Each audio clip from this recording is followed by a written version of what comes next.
আপনি যদি নামিবিয়ার মানচিত্রের দিকে তাকান তাহলে আপনি একটা অদ্ভুত প্যানের হাতলের মতো অংশ লক্ষ্য করবেন যা জিম্বাবুয়ের দিকে প্রসারিত। ক্যাপ্রিভি স্ট্রিপ নামে পরিচিত এই সংকীর্ণ এলাকাটি একটি উল্লেখযোগ্য ভৌগোলিক বৈশিষ্ট্য, যেখানে নামিবিয়া, বতসোয়ানা, জাম্বিয়া এবং জিম্বাবুয়েকে একটি অনন্য বিন্দুতে একত্রিত করেছে, যা কোয়াক্রি পয়েন্ট হিসাবে উল্লেখ করা হয়। কিন্তু কেন নামিবিয়া ৪৫০ কিলোমিটার দীর্ঘ করিডোরের মাধ্যমে এই এলাকার সাথে সংযোগ স্থাপন করল?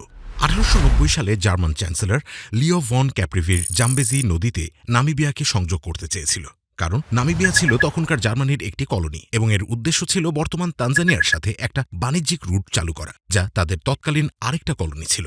নদীপথে সংযোগ স্থাপন করতে যাওয়ার কারণ সমুদ্র ঘুরে এই দুই কলোনিকে সংযোগ করার জন্য অনেক পথ পাড়ি দেওয়া লাগত। তবে এই সিদ্ধান্ত কার্যকর হয়নি। তার কারণ হল জাম্বেজি নদীটি জিম্বাবুয়ে এবং জাম্বিয়ার সীমান্তে অবস্থিত বিশ্বের বৃহত্তম ভিক্টোরিয়া জলপ্রপাত দ্বারা বাধাপ্রাপ্ত হয়েছে।